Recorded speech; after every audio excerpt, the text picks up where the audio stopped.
ኣብ ኩሉ ቁርናዓት ዓለም ኮይንኩም ነዚ ቻነል እትከታተሉ ሰናይ ዕረፍትን ምዝንጋዕን ግዜ እናተመነኹ ንሎም መዓልቲ ከምቲ ልሙድ ናይ ሰሙናዊ ፎሬክስ ማርኬት ኣናሊስት ሒዘ መፅእ ኣለኹ ክሳብ መወዳእታ ምክትታልኩም ብኣኽብሮት ይዕድም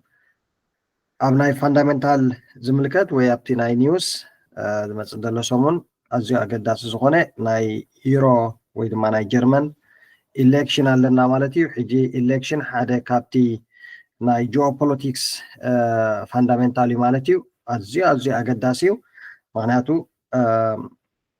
ኢሌክሽን ኣብ ዝህልወሉ የናይ ፓርቲ ይዕወት የናይ መራሒ ይመፅእ ምስ ሄኖት ሃገር ናይ ትሬድ ዲል ይገብር ኩሉ እቲ ሓፈሻዊ ኣካይዳ ናይቲ ሃገር ናበይ ገፁ ናቶም ሓድሽ ፕላናት ሒዞም ስለ ዝመፁ ዋላ እውነቶም ፓርት ኣዝዩ ኣገዳሲ ስለዚ ንዩሮ ኣዝዩ ወሳኒ ዝኾነ ሰሙን እዩ ማለት እዩ ካልእ ካብኡ ወፃኢ ብዙሕ ኒውስ የብልናን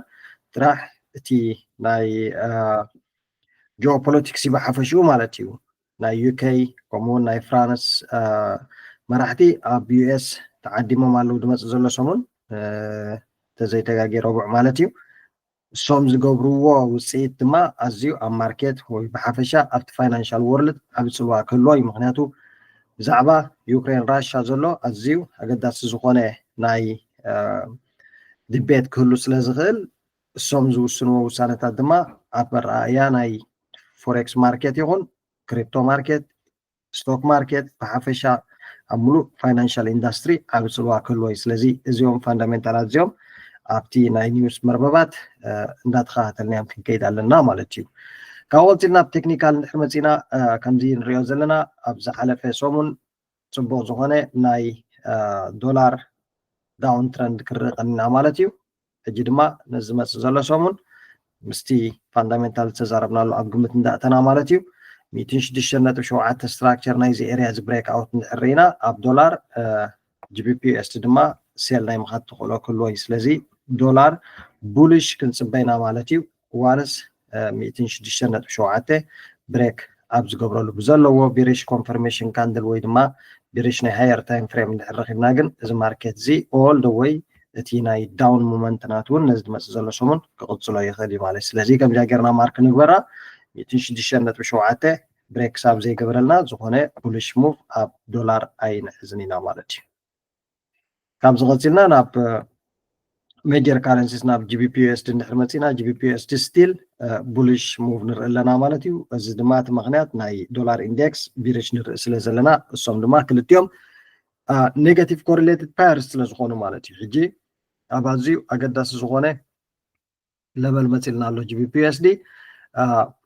1.2628 ኤርያ ብሬክ ሳብ ዘይረኣና ብዝኾነ መንገዲ ሴል ኣይ ክንኣቱን ኢና ማለት እዩ ናይዚኣ ብሬክ ኣውት ንድሕር ኢና ግን ፕራይስ ክሳብ ኣብዚ ቀፂሉ እውን ኦል ደ ዌይ ቢሪሽ ናይ ምውራድ ተኽእሎ ክህልዎ እዩ ማለት ስለዚ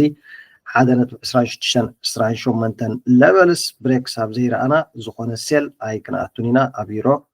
ኣብ ጂቢፒ ዩኤስዲ ማለት እዩ ሕጂ ብዚኣ ክንርዳእ ዘለና እታ ናይ ዩሮ ኒውስ ዘላ ንዩሮ ጥራሕ ኣይኮነት እንትፀሉ ንፓውንድ እውን ኣዝያ ክትፀልወያ ማለት እዩ ምክንያቱ ፓውንድ ኤንድ ዩሮ ራይት ኤንድ ሌፍት ኣይስ እዮም ብሓንሳብ እዮም ዝኸዱ ብሓንሳብ ድማ ኩሉ ኣካይዶም ስለዚ ዩሮ እንድሕሪ ተሃሪሙ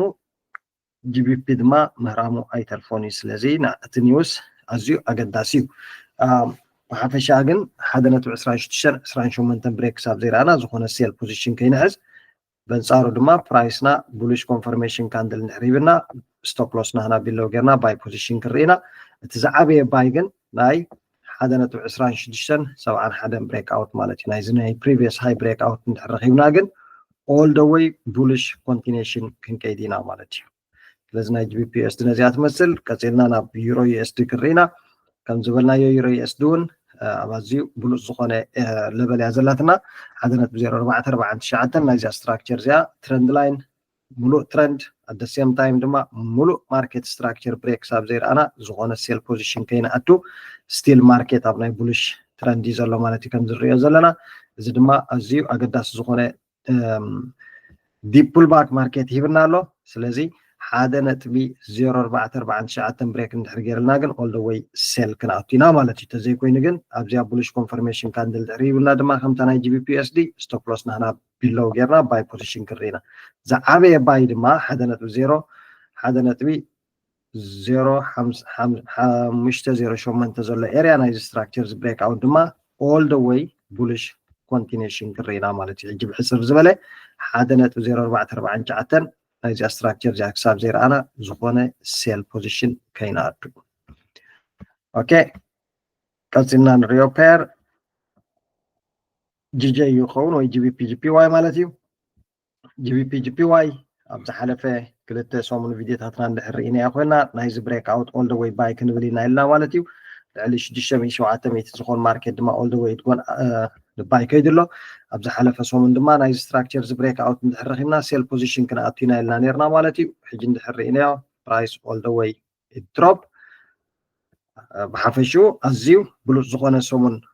ኢና ሕሊፍና ማለት እዩ ኣብ ጂቢፒ ጂፒዋይ ብፍላይ ማለት እዩ። ሕጂ ድማ ፕራይስ ኣዝዩ ብሉፅ ዝኾነ ናይ ማርኬት ስትራክቸር ኣብዚ ብሬክ ገይርልና ኣሎ። በንፃሩ ድማ ኢምባላንስ ወይ ድማ ቫኪም ፎርም ገይርልና ኣሎ። ስለዚ እንታይ ክንፅበይና ሓደ 189 ኤርያ ናይዚኣ ሪትሬስመንት እንድሕር ረኺብና ፕራይስ ነዚ ፊል ክገብሮ ስለዝኾነ ክሳብ ኣብዚ ኤርያ እዚ ባይ ፖዚሽን ክንርኢና ማለት እዩ። ብመንፅር ፒፕ እንድሕር ርኢናዮ ኣዝዩ ብዙሕ እዩ ኣብ ጂቢፒ ጂፒዋይ ማለት እዩ። እዚ ሙቭ ጥራሕ እንድሕር ርኢናዮ ካብዚ ኣዝዩ ዓብይ ማለት እዩ። ልዕሊ 150 ፒፒ ዝኸውን ዘሎ ስለዚ 189 ብሬክ እንድሕር ጌራትልና እዚኣ ካንድል እንድሕር ረኺብና ስቶፕ ሎስ ናህና ቢሎው ጌርና ስትሬት ኣወይ ባይ ፖዚሽን ክርኢና በንፃሩ ድማ ማርኬት ብዘለዎ ቢሪሽ ኮንፈርሜሽን ካንድል እንድሕር ሂብና ድማ ስትሬት ኣወይ ናብ 187 ክትወርድ ስለዝኾነት ሴል ፖዚሽን ክንብል ኢና ማለት እዩ። ስለዚ ክልተ ኣማራፂ ኣለዋና ቢሪሽ ኮንፈርሜሽን እንድሕር ረኺብና ኣብዚኣ ኤጌን ስቶፕ ሎስ ናህና ኣባብ ጌርና ኦል ደ ዌይ ክሳብ 187 ማርኬት ክንፅበያ ኢና ማለት እዩ። እዚ ግን ኖ ሪሊ ብፍላይ እዚ ሕጂ ፎርም ጌራትና ዘላ ሪጀክሽን ካንድል እንድሕር ርኢናያ ኔክስት ብሉሽ ካንድል እንድሕር ዓፅያትና ኣብዚ there is potential market reversal ማለት እዩ። so next week እዚኣ እውን ሓንቲ ካብተን ዝበለፃ ናይ next week ሰጣብናያ ማለት እዩ። ኩልና ድማ ክንከታተላን ከምዚኣ ጌርና ማርክ ጌርና ክንፅበያን ኢና ማለት እዩ። ፋይናል ንሪኦ ፔር ሚስተር ጎልድ ሶሪ ቅድሚ ጎልድ ዩኤስዲ ካድ ኣላትና ኣብዚ ዩኤስዲ ካድ እንድሕር ርኢናዮ እዚ ማርኬት እዚ ካብ ንውሕ ዝበለ ግዜ ኣትሒዙ ስታክ ኮይኑ ኣሎ ኣብ ናይ ሬንጅ እቲ ሙሉእ ብሙሉእ ፍሎው ኣይመፀን ኣሎ ኣብ ዘለና ኣጌን ንእሽተይ ኤክስፓንሽን ሂቡ ማርኬት ድማ ኣብ ናይ ኮንትራክሽን ወይ ድማ ናይ ሬንጅ እናኣተወ እዩ ዝኸይድ ዘሎ። ሕጂ ኣብዚ እንድሕር ርኢናያ ድማ ኣዝዮም ብሉፃት ዝኾኑ ብናይ ሃየር ታይም ፍሬም ስትራክቸራት ፎርም ጌራትልና ኣላ ናይዚኦም ብሬክ ኣውት ድማ ሴል ፖዚሽን ወይ ድማ ናይዚ ስትራክቸርስ ብሬክ ኣውት ድማ ባይ ፖዚሽን ክርኢና ማለት እዩ። ሓንሳብ 1.4243 ኤርያ እንድሕር ብሬክ ጌራትልና ድማ ኦል ደ ዌይ ታርጌትና ክሳብ 1.4380 ክሳብ ኣብዚ ታርጌት ክንገብር ኢና ማለት እዩ። መንፃሩ ዳውንሳይድ ወይ ንሴል ተርኢናያ ድማ ኣብዚ ፊል ክገብሮ ዘለዎ ስትራክቸር ስለ ዘለና ፕራይስና ሙሉእ ብሙሉእ ናብ 1.4 ናይ ሙራድ ተቆሎ ክህልወና እዩ ማለት ስለዚ ዩኤስዲ ካድ ድማ ብከምዚኣ ጌርና ማርክ ንግበራ ሓንቲ ብልፅቲ ዝኾነት ሰትኣፕ ናይ ዝመፅ ዘሎ ሰሙን እያ።